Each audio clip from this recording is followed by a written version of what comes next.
오늘 본문 말씀 호세아서 9장 7절과 8절의 말씀입니다. 호세아 9장 7절과 8절 말씀입니다. 제가 봉독하겠습니다. 형벌의 날이 이르렀고 보응의 날이 온 것을 이스라엘이 알지라. 선지자가 어리석었고 신에 감동하는 자가 미쳤나니 이는 내 죄악이 많고 내 원한이 크민이라.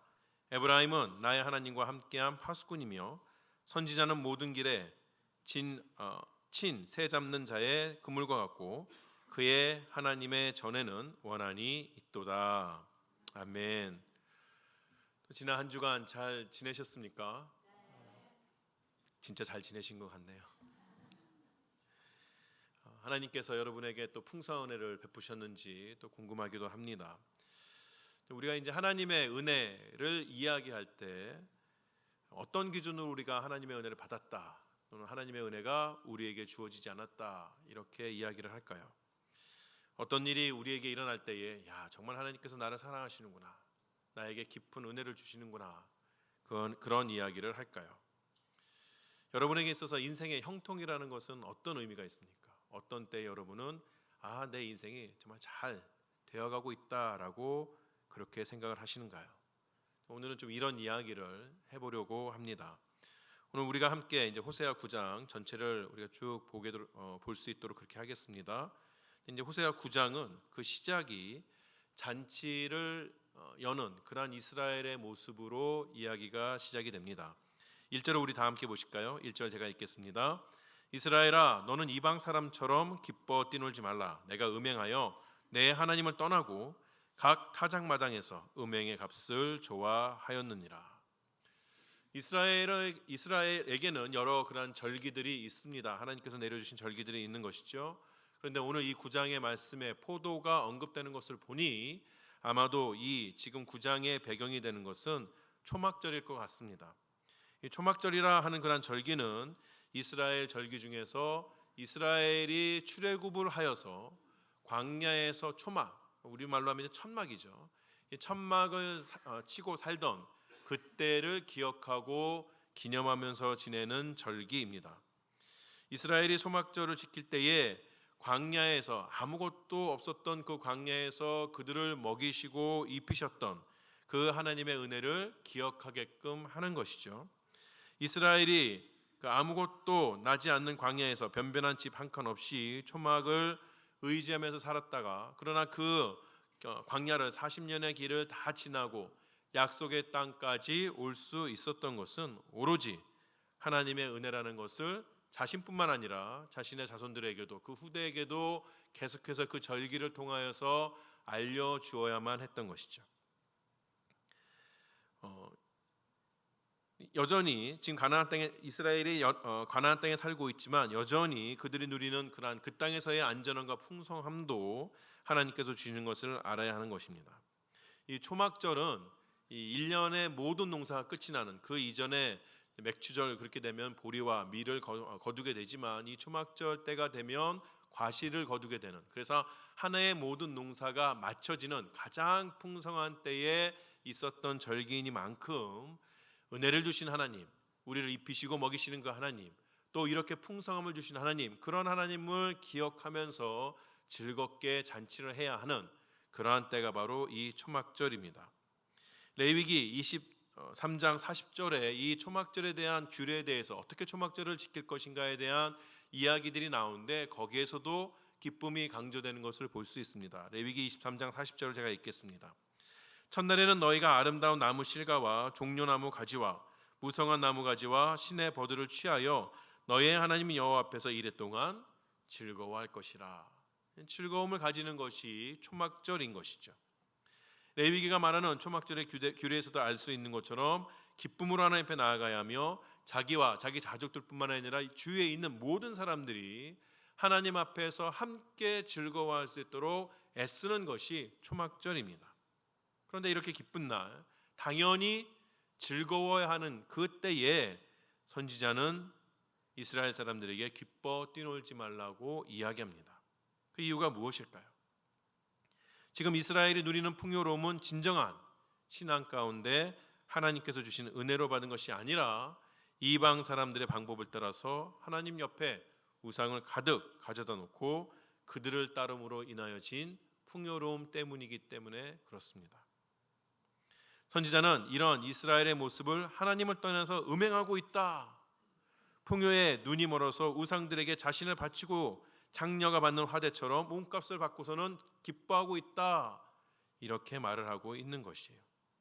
우리가 구체적인 모습, 이 당시 지금 이 호세아 때의 절기가 어떠한 모습으로 지켜지고 있는지 알 수는 없지만, 이 당시 이스라엘은 하나님의 절기를 지키면서도 그 모습이 율법에 나와 있는 모습을 지키지 아니하고 그 이방이 따르고 있는 바알 제사의 모습으로 그 절기를 지키고 있다고 이야기할 수가 있는 것이죠.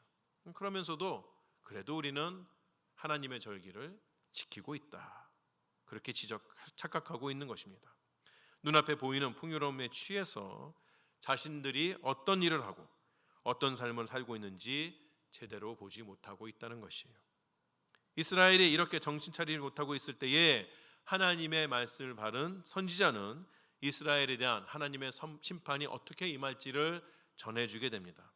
이미 호세아서를 저희가 진행을 하면서 여러 번 반복이 되었기 때문에 구체적으로 하나하나 말씀드리지 않겠지만, 우리 이제 간단하게 9장에서 나와 있는 하나님의 심판에 대해서 이야기를 하자면, 그들에게 기근이 될 것이다, 먹을 것이 없어질 것이다, 지금은 이렇게 풍성하게 먹고 있지만 그 먹을 것들이 모두 다 사라지게 될 것이다 이야기하는 것이죠. 또 전쟁에 패해서 노예가 될 것이라고 이야기합니다. 그리고 그들에게 기쁨을 줄 수 있는 예배와 절기들을 너희가 지킬 수 없는 그 날이 오게 될 것이라고 이야기하고 있는 것이에요. 이러한 모든 그러한 심판의 그러한 요소들은 이스라엘이 가지고 있는 그 근본부터 흔드는 그러한 엄청난 일인 것이죠. 하나님께서 이렇게 엄청난 심판에 대해서 말씀하고 계실 때에 듣는 이스라엘은 당연히 이것을 심각하게 여겨야 하는 것이죠. 어떻게 하면 우리가 이 심판을 면할 수 있을까에 대해서 깊이 생각해보고 주님 앞에 나아가야 하는 것이죠. 그런데 정작 이스라엘은 어떻게 반응을 하였을까요? 그 반응이 오늘 제가 읽어드린 본문 7절과 8절입니다. 이 7절과 8절을 새번역 성경으로 다시 한번 볼 수 있도록 하겠습니다. 먼저 7절부터 보겠습니다. 새번역 성경 이렇게 7절을 번역했습니다. 이스라엘은 알아라, 너희가 보복을 받을 날이 이르렀고 죄 지은 만큼 벌 받을 날이 가까이 왔다. 그런데 뭐라고 말하죠? 너희는 말하기를 이 예언자는 어리석은 자요 영감을 받은 이 자는 미친 자라 하였다. 너희의 죄가 많은 만큼 나를 미워하는 너희의 원한 또한 많다. 하나님께서 죄악 가운데 사는 이스라엘에게 선지자를 보내주셨습니다. 그리고 그들에 대한 심판의 날이 가까웠음을 분명하게 말씀하여 주었어요. 그랬더니 이스라엘은 그 메시지를 전하는, 하나님의 메시지를 전하는, 심판의 메시지를 전하는 그 사람들을 뭐라고 얘기합니까? 도대체 무슨 말을 하는 거냐? 이 예언은 어리석은 것이다. 쓸데없는 말은 너는 아무 미친 것 같다. 그렇게 선지자들에게 이야기를 하는 것이에요. 이스라엘에게 죄가 많아서 선지자의 말씀을 들을 수 없는, 그런 귀가 없는 이스라엘의 모습을 보여주고 있는 것이죠. 8절을 보겠습니다. 8절 이렇게 이야기합니다. 하나님은 나를 예언자로 임명하셔서 에브라임을 지키는 파수꾼이 되게 하셨다. 그러나 너희는 예언자가 가는 길목마다 덫을 놓았다. 하나님의 계신 집에서마저 너희는 예언자에게 원한을 품었다. 이스라엘은 그냥 선지자들이 길거리에서, 거리에서, 또 회당에서 그 말씀을 전하여 줄 때에 그 말씀을 듣지 않고 너희는 미쳤다, 너희는 어리석었다 이렇게 말하는 것에서 그치는 것이 아니라 적극적으로 하나님의 심판의 말씀을 전하는 자들을 해하려고 여러 가지 방법을 쓰고 있다는 것이에요. 그러한 일들이 그냥 어느 한 곳에서만 이루어지는 것이 아니라 나라 전체에서 그런 선지자들을 해하려는, 목숨까지 빼앗으려고 하는 그러한 일들이 계속해서 반복되었을 뿐만 아니라 심지어는 하나님이 계시다고 믿는 그 성전에서마저도 하나님의 옳은 말씀이 전파될 수 없도록 그렇게 하고 있다는 것입니다. 이스라엘이 이처럼 선지자들의 말을 듣지 않고도 오히려 하나님의 사자들을 대적하였던 이유가 무엇일까? 우리는 9장의 말씀에서 두 가지를 발견할 수가 있습니다. 첫 번째, 그들에게 주어진 부와 평안이 그들을 마비시켰기 때문에 그렇습니다. 호세아서를 시작하면서 여러 번 말씀드린 것처럼 호세아가 활동하던 시기, 처음에 활동을 시작하던 그 시기의 왕이 여로보암 2세인데 이스라엘, 북이스라엘의 전체 역사를 통하여서 이 여로보암 2세만큼 참 풍요롭고 평안했던 시절이 없었던 것이에요. 그런 환경들, 어디를 나가도 나라가 풍요롭고 어느 누구도 자기 나라를 공격하지 않는 그런 환경들이 이스라엘로 하여금 지금 자신들이 하고 있는 일들이 정당하다는 착각을 하게끔 한 것이죠. 사실 또 오래 사는 그런 장수는 성경에 있어서 하나님께서 우리에게 주시는, 하나님의 백성들에게 주시는 복으로 그렇게 상징이 되어집니다. 요즘 저희가 창세기를 새벽기도마다 매일마다 새벽기도 때에 한 장 한 장 진행하고 있는데 하나님께서 주셨던 그 아브라함과 이삭에게 주셨던 부함이 결국 하나님께서 그 땅 가운데서도 은혜를 주고 계시다, 복을 주고 계시다는 그러한 이야기가 되고 있는 것이죠. 하지만 그 모든 백성들이 가지고 있는 부함과 건강함이 모두 하나님으로부터 오는 것은 아니라는 것을 우리는 기억할 필요가 있다는 것이에요. 오늘 9장 4절에 보게 되면 이스라엘이 하나님 앞에 가지고 나오는 그 포도주를 하나님께서는 받지 않으실 것이다 이야기합니다. 그들이 가지고 나오는 제물들이 초상집에서 먹는 음식처럼 부정하다고 이야기를 하시는 것이에요. 여러분, 우리가 사는 세상만 봐도 알 수 있습니다. 우리가 사는 이 세상에서 정직한 자들만 부자가 되나요? 하나님을 잘 섬기는 자들만 장수를 누리나요? 그렇진 않은 것이죠. 세상에는 불의함으로 부를 누리는 사람들도 참 많이 있습니다. 하나님을 알지도 못하고 오히려 요상한 방법으로 건강을 유지하는 그러한 사람들도 참 많이 있습니다. 이스라엘도 그랬습니다. 하나님께서 한탄하시는 것처럼, 선지자들이 외치는 것처럼 그들은 이방의 신들에게 절하면서 부와 평안을 누리려고 했던 것이에요. 심지어 그러한 것들이 성공한 것처럼 보여줬어요. 가나안에 있는 그런 수많은 우상들 다 갖다 모아놨더니 이제는 우리에게 어려움이 없다, 이제는 우리를 괴롭히는 나라도 없다라고 말할 수 있는, 눈에 보이는 환경은 그래 왔던 것이죠. 그들의 손에 많은 것을 가지고 되었을 때에 그 손에 쥔 것들이 어떻게 그들에게 들어오게 되었는지는 이제 더 이상 중요하지 않았습니다. 그저 많은 것을 누리고 있다는 것 자체가 하나님께서 그들에게 복을 주고 계시다고, 그렇게 하나님과 좋은 관계를 가지고 있다고 착각할 수밖에 없는 그러한 상황이 되어버린 것이에요. 하나님께서 가증하게 여기시는 것들을 성전에 버젓이 들고 들어와서는 하나님께 드릴 만한 참다운 예물이라고 이야기하고 있는 이스라엘의 모습이 보이고 있는 것이죠. 하나님께서 그것을 받으시겠어요? 그렇게 이스라엘이 자기 만족에 취해서 기뻐 뛰놀고 있는데, 자신의 삶의 문제들이 사라지는 것처럼 보여지고 있는데, 이제야 자신들에게 있어서 행복의 비법을 찾은 것 같은데 선지자라는 자들이 거리에 나와서 그런 모습을 가리키면서 심판이 다가왔다, 너의 모습은 가증하다, 이렇게 말하고 있으니 여러분, 그 말이 곱게 그들의 귀에 들렸을까요? 여러분이 잔치를 베푸고 있는데 제가 갑자기 들어가가지고 이따위 것을 하고 있다고, 어디 하나님 앞에 불경건한 일을 하고 있다고, 제가 한 두어 번만 그렇게 하면 교회에서 쫓겨나지 않을까요? 그들은 선지자들에게 외칩니다. 우리가 누리고 있는 이 부한, 우리가 누리고 있는 장수를 봐라. 하나님이 우리를 사랑하지 않는다면, 이것이 하나님으로부터 오지 않았다면, 우리가 지금 하나님 앞에 올바로 서 있지 않다면 이런 부함과 장수가, 건강함이 우리 손에 쥐어지긴 하겠느냐? 이 모든 것을 보아라. 우리는 하나님 앞에 올바로 서 있는 것이다. 그들이 오히려 하나님의 심판을 전하는 선지자들에게 외치고 있다는 것이에요. 여러분, 우리 인생에 많은 것들을 누리고 산다는 것이 우리가 하나님 앞에 올바로 서 있다는 이야기는 아닙니다. 하나님께서 우리에게 복을 주고 계시며 우리가 사는 인생을 만족하고 계시는 뜻도 아니라는 것이에요.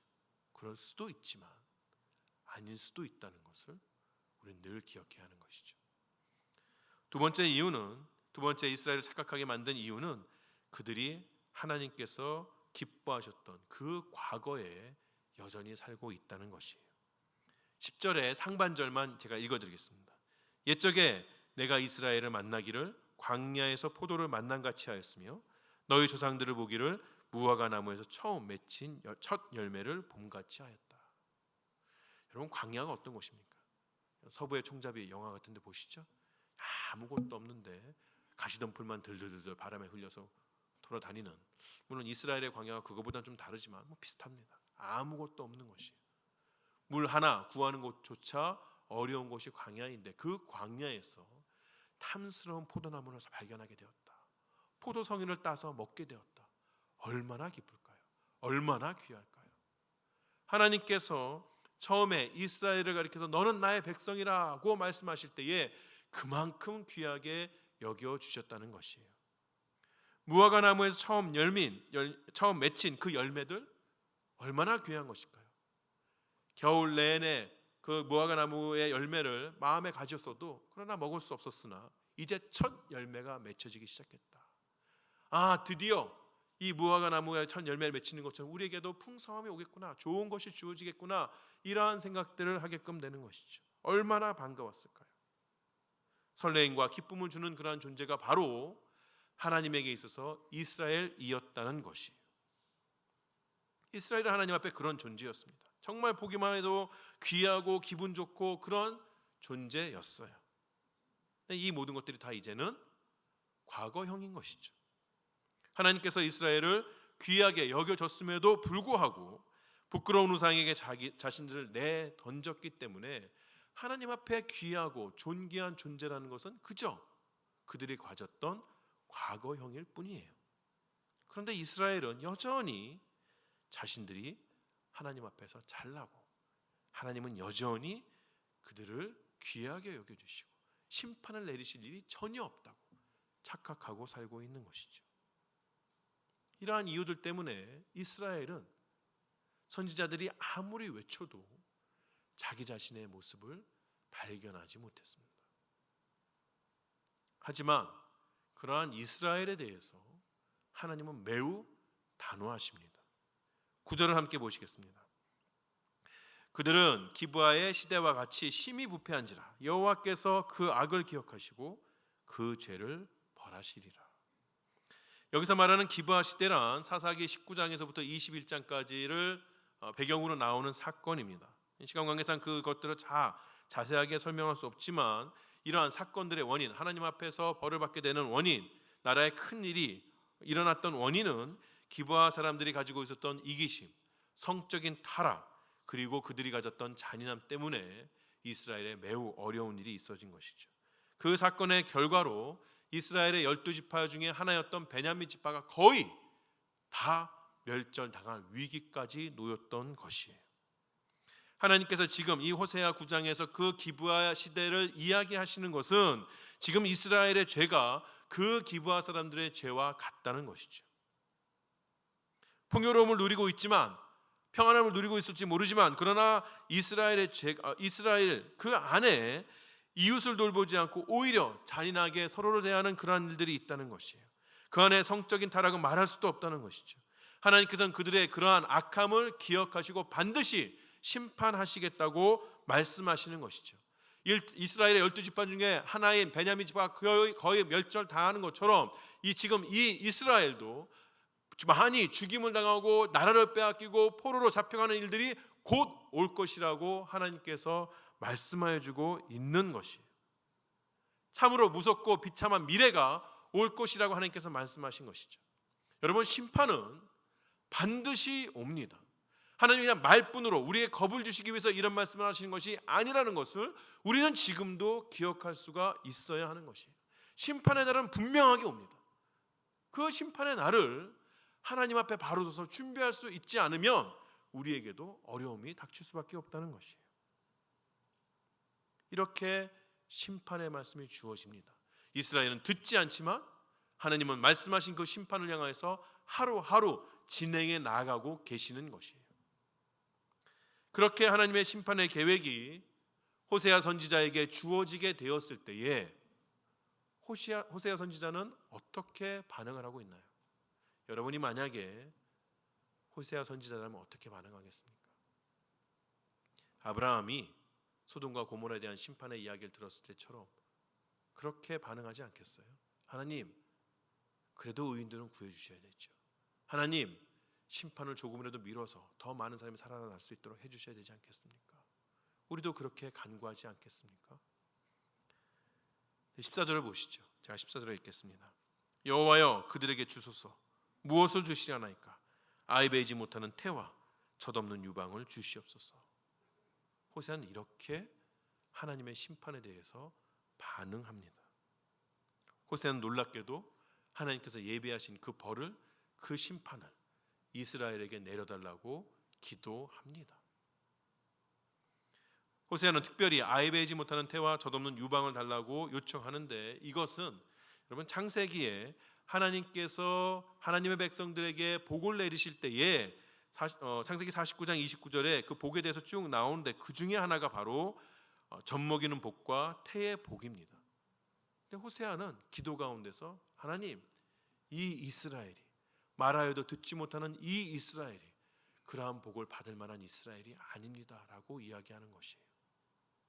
또 하나의 의미가 있다면, 하나님께서 심판을 내리실 때, 그 진노의 날이 이르게 될 때에 정말 수많은 사람들이 죽어 나아갈 테인데, 차라리 이 땅에 더 이상 아이들이 태어나지 않게 해서 조금이라도 죽는 아이들이 없게 하여 주시옵소서, 그런 비참한 기도인 것이에요. 호세아가 어떻게 이런 기도를 할 수 있었을까요? 왜 자기 자신에게, 자기의 민족에게 이런 엄청난 심판을 내려달라고 그렇게 기도할까요? 호세아에게 있어서는 다른 어떤 것보다 하나님 앞에 바로 서는 것이 중요했기 때문에 그렇습니다. 다른 모든 것을 다 잃어버려도 하나님의 은혜 가운데 있는 것이, 다른 모든 것을 다 가지고 있으나 하나님의 은혜로부터 떨어지는 것보다 훨씬 낫다는 것을 호세아가 기억하고 있었기 때문에 그런 것이에요. 여러분, 하나님께서 주시는 풍요로움과 장수를 누리면서 하나님 앞에 바로 설 수 있으면 그것처럼 좋은 것이 어디 있겠어요? 그렇죠? 우리가 기도하는 바가 그렇잖아요. 하나님 앞에 바로 서게 하여 주십시오. 그리고 이 땅 가운데서도 좋은 것들 누릴 수 있도록 허락하여 주십시오. 그것이 우리의 기도인 것이죠. 호세아가 이스라엘을 위해서 그렇게 기도하지 않았을까요? 기도하고 또 기도했겠죠. 자신이 하나님의 부르심을 받은 선지자로서, 자신의 민족에게 하나님의 말씀을 전하는 선지자로서 그 민족을 위하여서 어려움을 당하지 않도록, 나라를 빼앗기지 않도록 하나님 말씀 가운데 이 민족이 바로 설 수 있도록 기도하고 또 기도했겠죠. 하지만 그러한 기도에도 불구하고 여전히 이스라엘은 하나님 앞에 돌아오지 않습니다. 그런 이스라엘을 누구보다도 사랑하시는 하나님께서 그들을 심판하신다 할 때에 그 하나님의 마음을 호세아는 이해하고 있었던 것이에요. 호세아는 하나님의 은혜와 신실하심을 믿었던 것이죠. 하나님께서는 이스라엘을 버리시는 분이 아니다. 지금은 심판하시지만 그 심판을 통해서 하나님께서 이스라엘을 회복시켜 주실 것이라는 그 하나님의 신실함, 하나님에 대한 신뢰가 호세아에게서는 있었던 것이죠. 호세아는 그 사실을 믿었기 때문에 그렇게 기도했던 것입니다. 호세아의 기도만 달랑 떼어놓으면 그가 이스라엘에 대해서 부르짖었던 그 메시지처럼 이 기도는 어리석고 미친 기도인 것이죠. 하지만 하나님의 뜻을 이해한 호세아는 이스라엘의 그 누구보다도 지혜로웠으며 그 누구보다도 제정신인 사람이었던 것이에요. 오늘날 우리는 우리를 위해서, 나라를 위해서 어떤 메시지를 전파하고 어떤 기도를 하고 있는 것입니까? 우리는 지금 물질적인 풍요와 건강을 누리는 사람들, 인생의 순풍에 돛단 것 같이 아주 좋은 인생을 살고 있는 사람들, 하지만 하나님과는 상관없이 살고 있는 사람들에게 다가가서 당신의 영혼이 썩어가고 있다고, 하나님께서는 당신이 지금 하나님 앞에 바로 서지 않으면 심판하실 것이라고 그런 메시지를 전할 수 있겠습니까? 아니면 신랑을 양보해도 조금 더 돈을 벌 수 있으면, 조금 더 건강할 수 있으면 차라리 이 세상에서는 그렇게 사는 것이 낫겠다고 생각하고 있지는 않습니까? 나와 내 가족이 하나님께 복을 받고 있는가의 판단 기준이 주일 성수나 교회에 대한 헌신이나 시류를 따르지 않은 거룩함입니까? 아니면 통장에 있는 잔고나 내 자녀들이 다니고 있는 직장이나 화목한 가정 분위기나 건강 지수나 이러한 것들입니까? 여러분의 기도는 무엇입니까? 누구나 물질적인 풍요로움을 위해서 기도하고 건강을 위해서 기도합니다. 직장과 사업체를 위해서 기도하고 안전을 위해서 기도합니다. 우리는 당연히 이런 것들을 하나님 앞에 가지고 나와서 주님 앞에서 기도해야만 하는 것이지요. 하지만 그런 것들에 사로잡혀서 자신들의 모습이 어떤지도 모르며 하나님 앞에 서 있지 못한 나의 가족, 나의 나라를 위해서 기도할 때 하나님 그렇게 되지 않았으면 좋겠지만, 그러나 그 길밖에 없다면 하나님이 다 빼앗아 가셔서 이 영혼이, 이 나라가 주님 앞에 돌아올 수밖에 없다면 차라리 다 빼앗아 가는 것이 낫겠습니다 라고 그렇게 기도할 수 있냐는 말입니다. 그렇게 기도하지 않지요. 안 빼앗기길 원하는 것이죠. 그 선에서 물러서지 않고 싶어 하지요. 하나님, 나는 나의 것을 전혀 빼앗기지 않고 싶습니다. 차라리 지금 이 상태에서 이것을 다 가지고 있는 상태에서 하나님 앞에 바로 서길 원합니다. 그러니 끊임없이 재단질하고 하나님과 딜을 하고 있는 것이죠. 이것까지만 하면 되겠습니까? 요만큼만 더 하면 되겠습니까?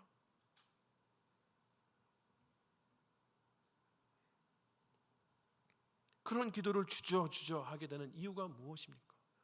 차라리 다 빼앗겨도 그저 하나님 앞에서 다 빼앗긴 상태로 하루를 올바르게 사는 것이 나의 소원이라고 기도하지 못하는 이유가 무엇이냐?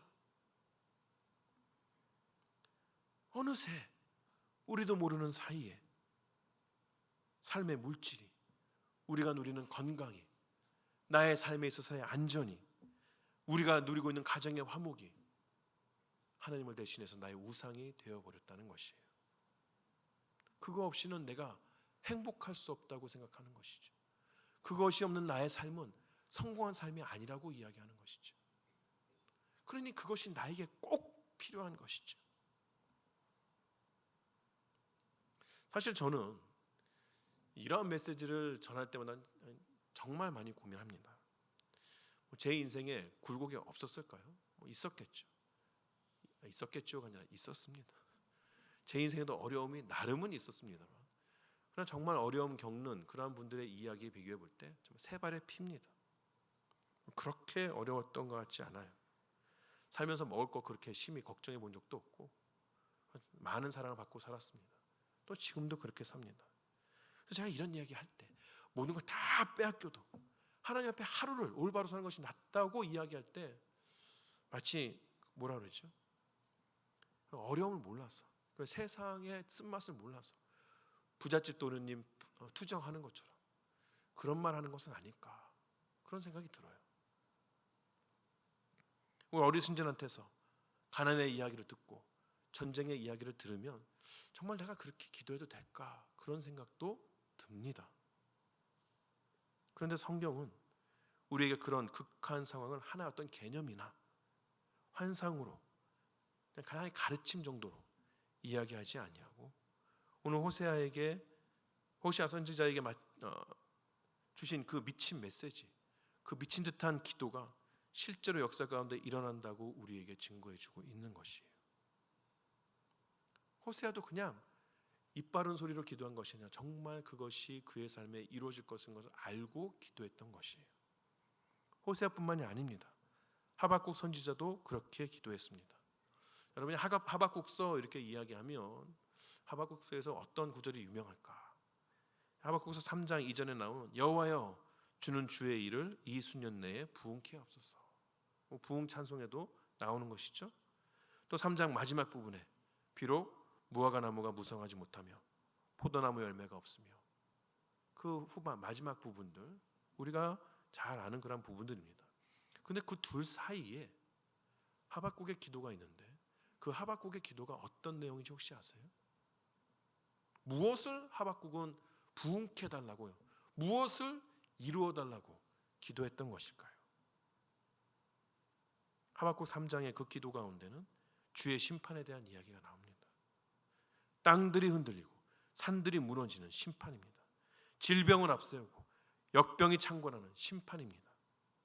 하나님께서는 그 방법으로 이스라엘을 새롭게 하시겠다고 하박국 선지자에게 말씀을 하셨고, 무섭고 떨리는, 오늘 표현을 따르자면 어리석고 미친 것과 같은 그러한 심판이 하박국에게 알려졌지만, 하박국 선지자는 이를 듣고 하나님께 그 일을 이루어 주소서,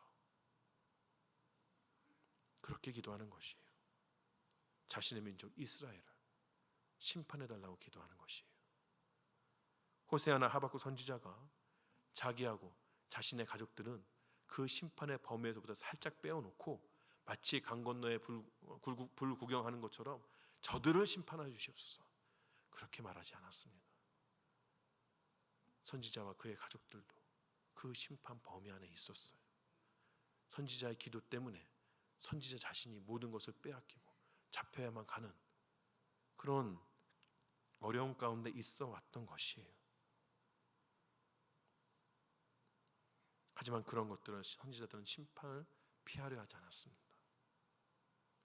그것이 하나님의 은혜로 돌아갈 수 있는 유일한 길이었고, 그것이 하나님께서 이스라엘을 사랑하시는 그러한 방법인 것을 알았기 때문에 피하려 하지 않았어요. 사랑하는 여러분, 우리가 말세가 가까운다, 세상이 악해진다, 다 그렇게 이야기합니다. 이런 말세가 가까운 악해져가는 세상 가운데서 하나님 뜻대로 살려면 이런 어리석고 미친 신앙이 우리에게도 필요합니다. 바른 신앙은 단순히 내 앞에 있는 문제들을 해결하기 위해서 하나님을 사용하는 것이 아니에요. 바른 신앙은 내가 하나님 앞에 바로 서는 것입니다. 두들겨 맞고 빼앗겨도 하나님 앞에 설 수 있다면 그 길을 택하는 것이 바른 신앙이에요. 그것 때문에 하나님 앞에 설 수 없고, 그것 때문에 신앙이 자라지 못하고, 그것 때문에 하나님의 부르심에 나설 수 없는 것을 알면서도 그것만큼은 지켜달라고 기도하는 것은 신앙이 아닙니다. 여러분에게 있어서 그것은 무엇인가요? 여러분의 마음이 압니다. 내가 이것 때문에 하나님의 전심전력을 하지 못하고 있구나. 내가 이것 때문에 하나님을 제대로 보지 못하는구나. 나의 이것 때문에 하나님이 내 삶에 있어서 가장 중요한 분이 되시지 못하는구나.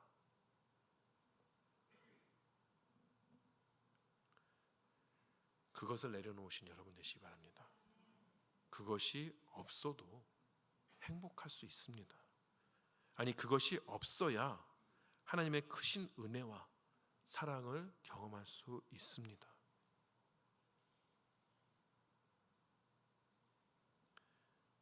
저의 인생은 행복합니다. 우리 집안에 그래도 먹고 살만합니다. 저의 인생은 행복합니다.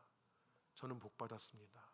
우리 자녀들이 좋은 직장 가지고 행복하게 살고 있습니다. 남들 하는 건 다 하면서 살고 있습니다. 저는 복받았습니다. 건강하기 때문에 저는 복받았습니다. 예, 맞습니다. 그러나 그 모든 것들을 생각하기 이전에 그것을 주신 하나님 앞에 내가 바로 서 있는가? 내가 가지고 있는 것이 복의 기준이 아니라 주신 하나님을 바로 보는 것이 복의 기준이 되는 여러분 되시기 바랍니다. 세상 사람들이 절대 내려놓지 말라고 하는 그것을 내려놓고 하나님만 바라보고 어리석고 미친 신앙을 이 왜곡되어져 있는 세상 가운데 살아가시는 여러분이 되시기를 주의 이름으로 축원합니다. 기도하시겠습니다.